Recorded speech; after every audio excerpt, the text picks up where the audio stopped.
Welcome back and thank you for staying with us. We apologize for the break in transmission.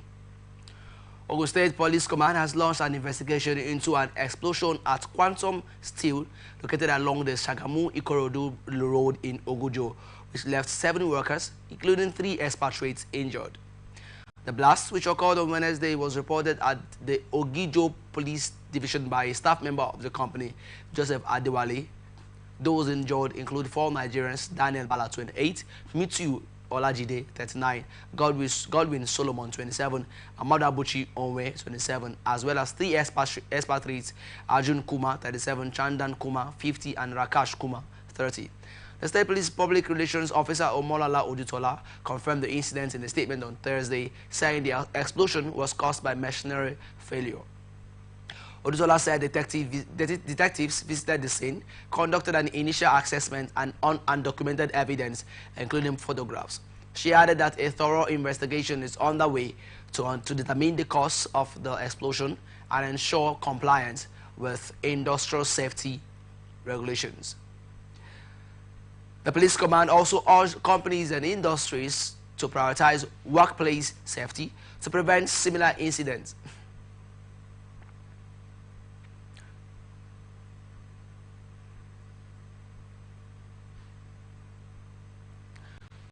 Ogun State government has shut 2 firms, Quantum Steel Industry in Ogijo, Shagamu Local Government Area, and Jingfeng Plastics Limited along the Lagos-Ibadan Expressway for industrial accidents that resulted in fatalities. Quantum Steels was shut down for industrial explosion, which resulted in fatalities with some victims still hospitalized, while Jingfeng Plastics was equally closed down after a machine operator, Ishako Monday, lost his life due to electrocution. ATN reports that the Quantum Steel's explosion, which happened around 7 p.m. on Sunday, affected 7 workers, including 3 expatriates. The victims, all male, are Daniel Bala, age 28, Mitu Olajide, 39, Godwin Solomon, 27, Mandabuchi Onwe, 27, Arjun Kuma, 37, Chandan Kuma, 50 years, and 30-year-old Rakash Kuma. Meanwhile, the 19-year-old machine operator of Jingfeng Plastics, Ishaku Monday, was operating a palletizing machine inside the factory around 7:30 p.m. on Sunday when he suffered the fatal electric shock. The victim was rushed to Idela Medical Center in Shagamu, where the attendant doctor confirmed him dead while he was receiving treatment. The special advisor to the governor on Ogun State Environmental Protection Agency, Farouk Akintude, said the government took the decision to shut down the companies in order to investigate the remote and immediate causes of the incident. Akintude, who doubles as the chairman of the Senate of the State Task Force on Environmental Compliance and Enforcement, lamented that despite regular visits to the companies to educate them on the need to adhere strictly to safety procedures, such incidents still occur.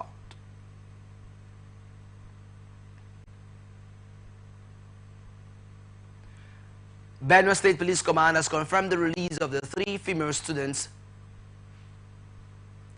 abducted from Joseph Saruan Taka University of Agriculture, Makudi. The students were kidnapped on February 25, 2025, while returning from a night study session on campus. This was disclosed in a news flash shared by the Nigerian Television Authority on X on Thursday.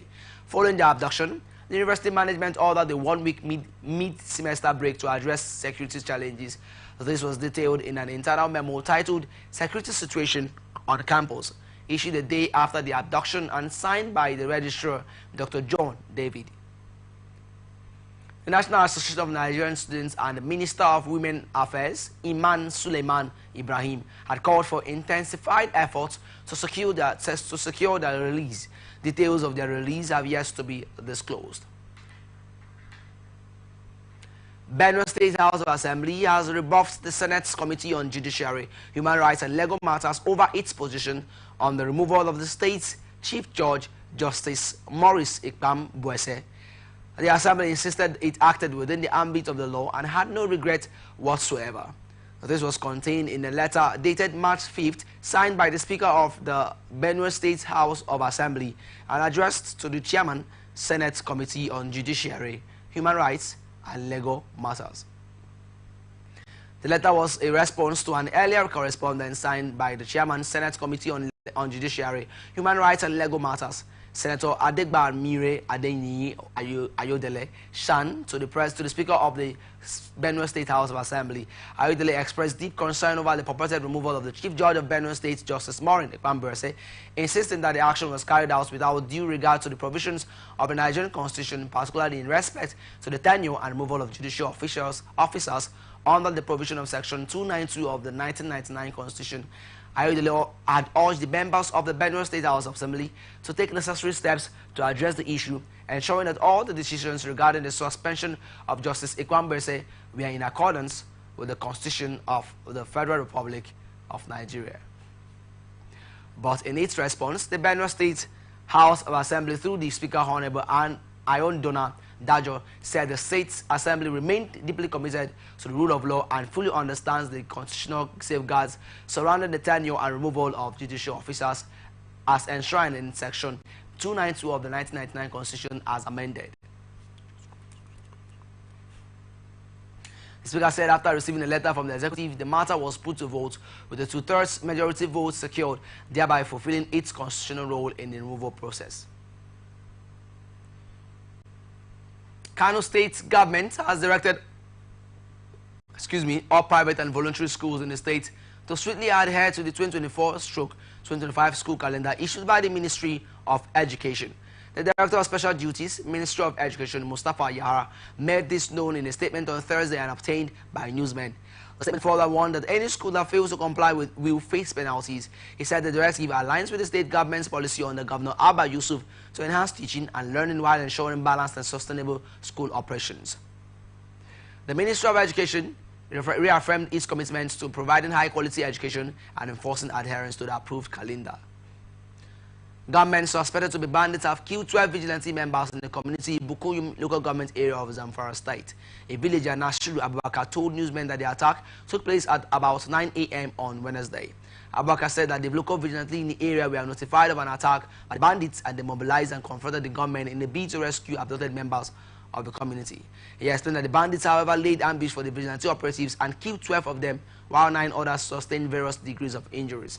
Efforts to get comments from the Zamfara State Police Command spokesman, ASP Yazid Abubakar, were unsuccessful at the time of filing this report.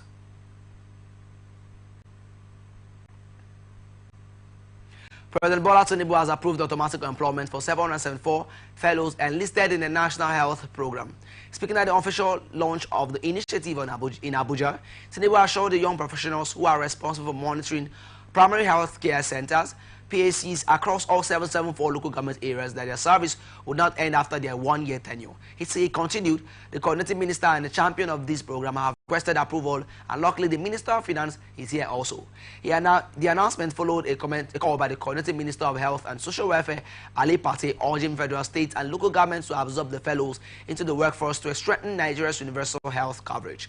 The National Health Fellows Scheme was created to drive impactful reforms in the health sector through innovative approaches. Fellows were selected based on merits from a competitive pool of over 359,000 applicants. This initiative is a crucial component of President Tinubu's Renewed Hope agenda aimed at revitalizing the country's primary health care system and improving access to quality medical services nationwide. Senator representing Kogi State Senatorial District, Natasha Akpoti-Uduaghan, has resubmitted a sexual harassment petition against Senate President Godswill Akpabio. ETN reports that the chairman of the Senate Committee on Diaspora and NGOs resubmitted the petition during the Thursday plenary after her earlier petition was rejected by the Senate Committee on Ethics, Code of Conduct, and Public Petitions. Speaking during the presentation, the Kogi lawmaker said the newly submitted petition was filed by her constituents, led by one Zubaru Yakubu. Following the presentation, Senate President Akpabio inquired whether there were any legal impediments to accepting the petition, and she responded that there were none. Thereafter, the Senate President instructed her to formally lay the petition before the Senate and was subsequently referred to the Ethics Committee, led by Senator Neda Imasuen, with the directive to report back to the plenary within 4 weeks after legislative review. Recall that Akpoti-Uduaghan had presented a petition of sexual harassment allegations against Akpabio during Wednesday plenary, which sparked controversy. The Senate Chief Whip, Senator Mohammed Monguno, APC Borno North, had raised a point of order citing Senate Standing Order 40. Senate on Thursday suspended Senator Natasha Akpoti-Uduaghan representing Kogi Central for a period of 6 months. The decision followed the recommendations of the Senate Committee on Ethics, Privileges and Public Petitions, which found her guilty of misconduct and failure to appear before the committee. The suspension stems from allegations of sexual harassment that Akpoti-Uduaghan leveled against Senate President Godswill Akpabio. The committee's chairman, Senator Neda Imasuen, who presented the panel's report at the plenary, said Senator Natasha was guilty of all allegations against her as she failed to submit herself to the Legislative Committee for the review of her conduct. Additionally, Senator Akpoti-Uduaghan is expected to issue a formal apology to the Senate for actions deemed disrespectful. During her suspension, the Senate ruled that Senator Akpoti-Uduaghan will face several restrictions. Her salary and security details will be withdrawn. She will be barred from entering the National Assembly premises, and she will not be able to participate in legislative activities or represent Nigeria in any official capacity.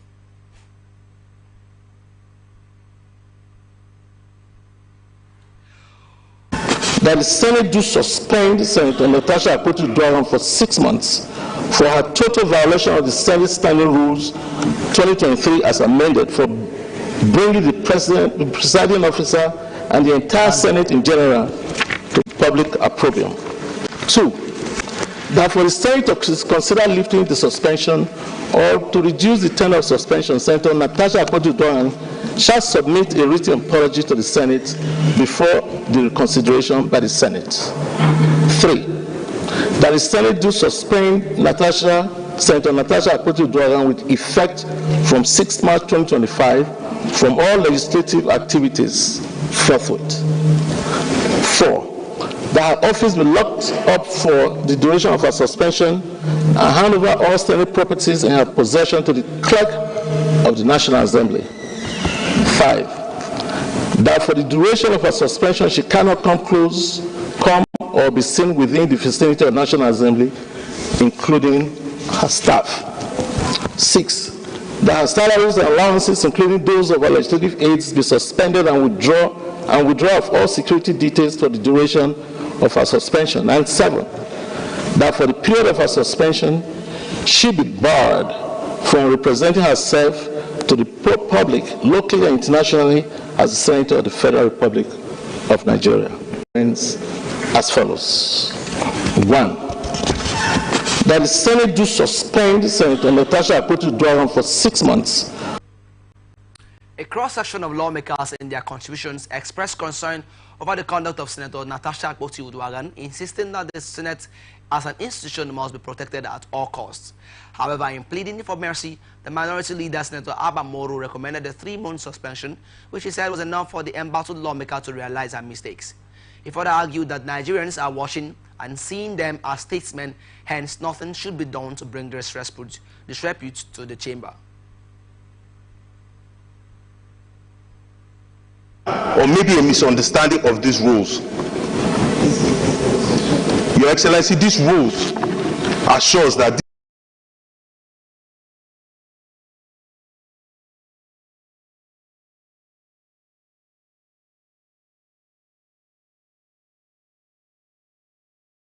this Senate is stronger as a whole than the sum total of our parts. I stand by the prayers that this committee's report states, and I say that please, there is little or no need to continue to debate this. Let us get into the action of the day. I appreciate you, Mr. President, being a liberalist. You want cooperation, you want collaboration, but the distillment of our rules to the hearing of every senator is very key. And should you go to your liberalism and begin to do cooperation and collaboration in these chambers, then there will be complete breakdown of orders. And of course, in a society where there are no rules and orders, I think it's an animalistic society.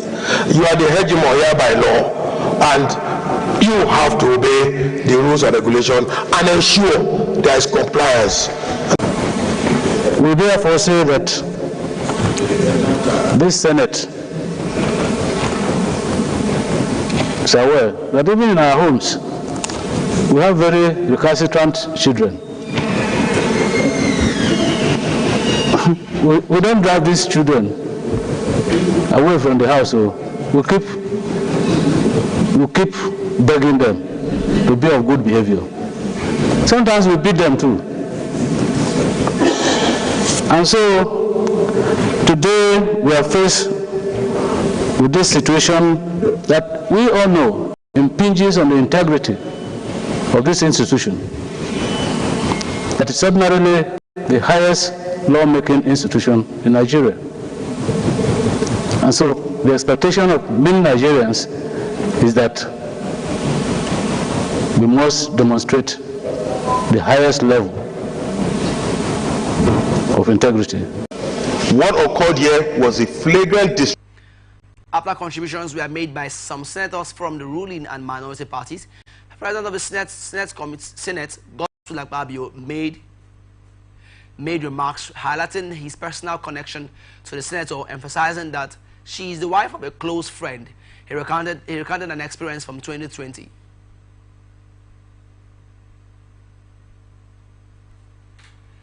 We are discussing is the wife of my very close friend and brother. So I thought. On the day of our marriage, I slept in Kogi in her house, 2021 or 22. The next day, I ran to Ubajana Airport. I missed my flight because the plane could not land since there had no light. So I ended up sleeping at Dangote Cement Factory. Yes, sir. There's no point. With 9 people. So I spent 3 days. Please give me a chance to say something.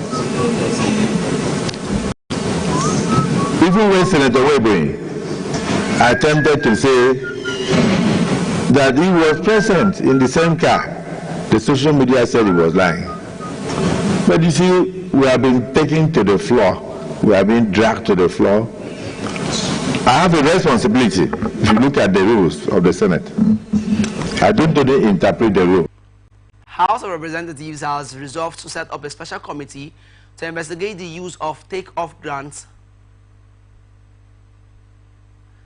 bailout funds, and other interventions allocated to MDAs, government institutions, and GOEs from 2015 to date.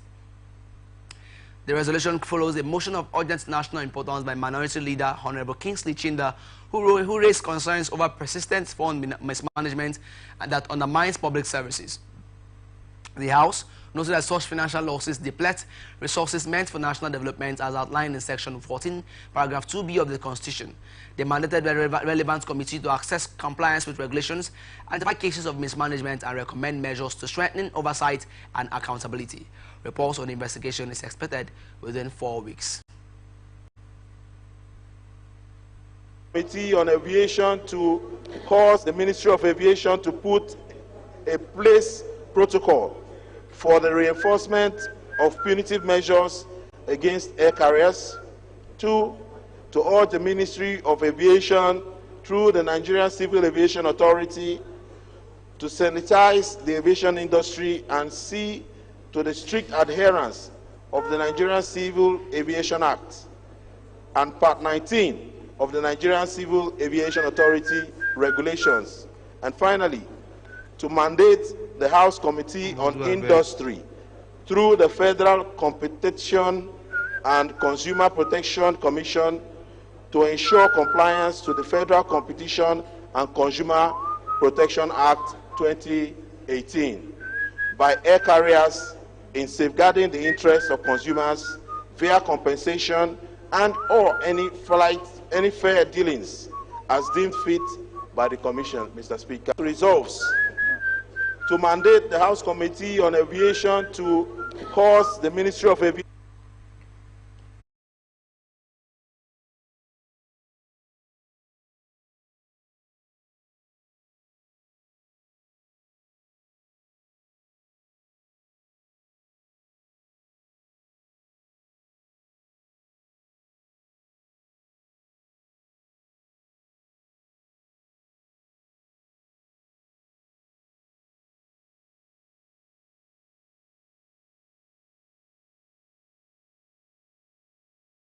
other interventions.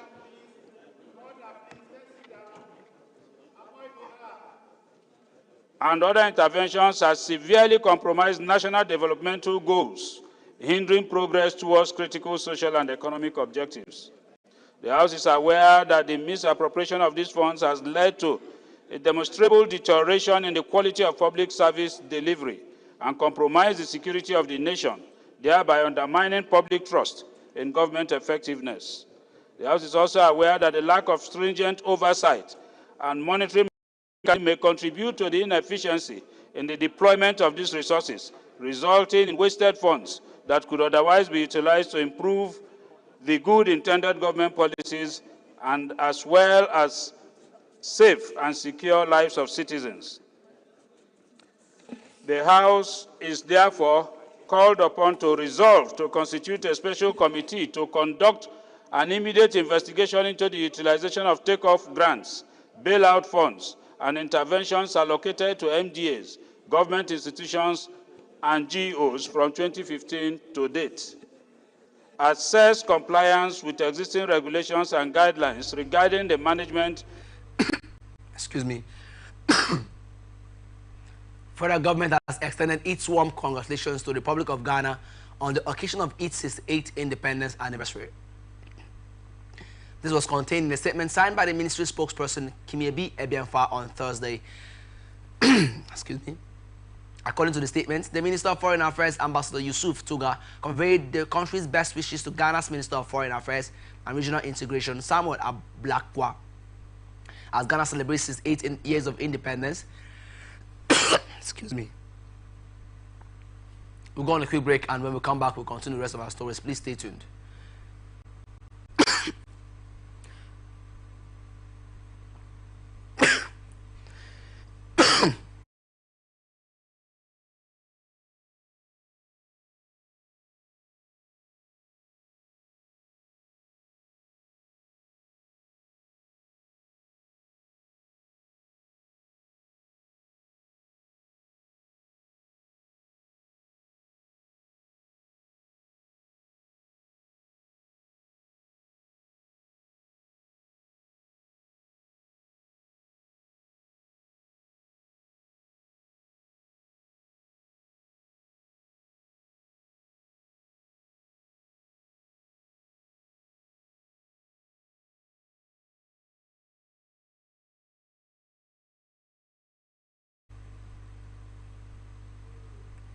Welcome back and thank you for staying with us. Now on to business news.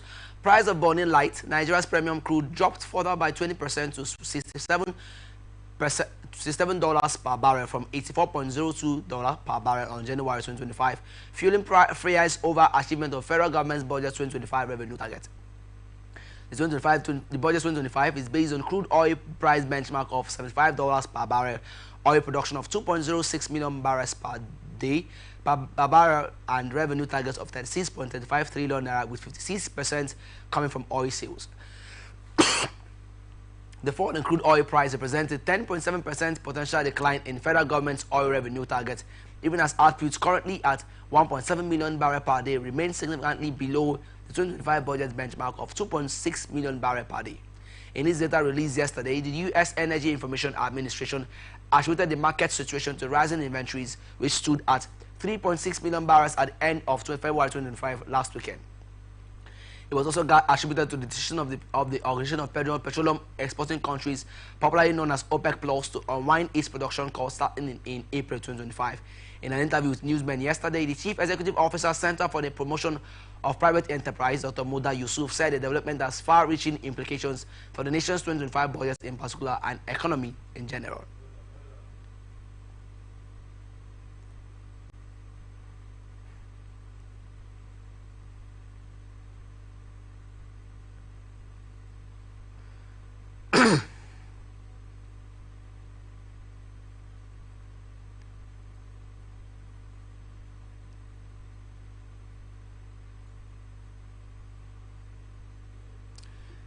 Transmission Company of Nigeria says it will conveniently evacuate 10,000 megawatts of generated power in less than 2 years from now.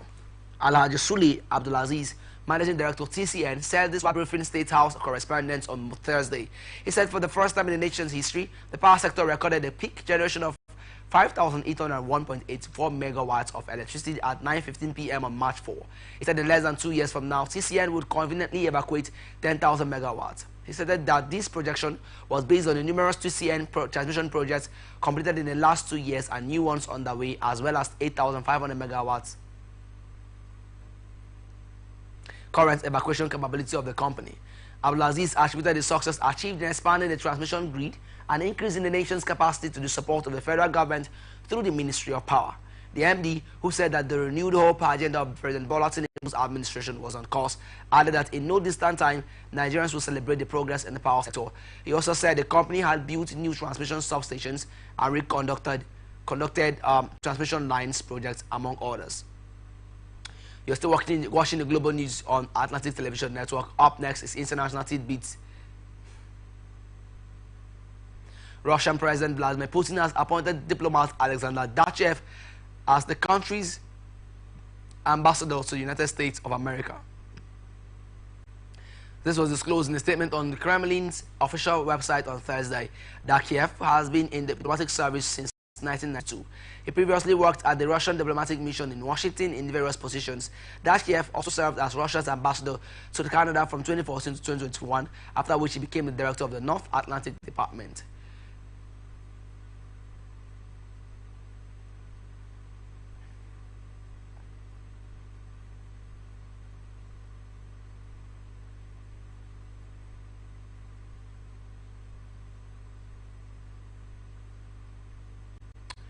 And that's all we have for you tonight on the Global News. I am Favor Chikwesri Michael. Thank you for watching. You can follow us on our social media platforms. On Twitter at Atlantic TV Net, on Facebook and YouTube at Atlantic Television Network, on Instagram at Atlantic TV Network. Don't forget, peace and unity are the pathways to progress.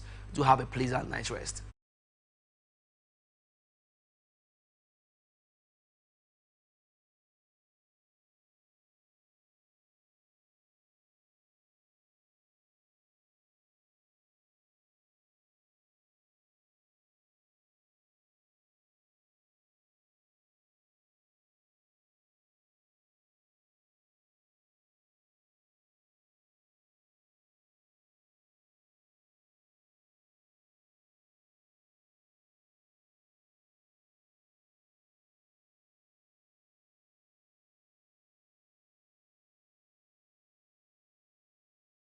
Sustainable Development keynote speaker, Professor Tony Iradia, erudite scholar and broadcast guru. Chairman, Professor Umar Pert, President, Society of Broadcasters, Nigeria, and Vice Chancellor, Federal University of Kashiri, Gombe State.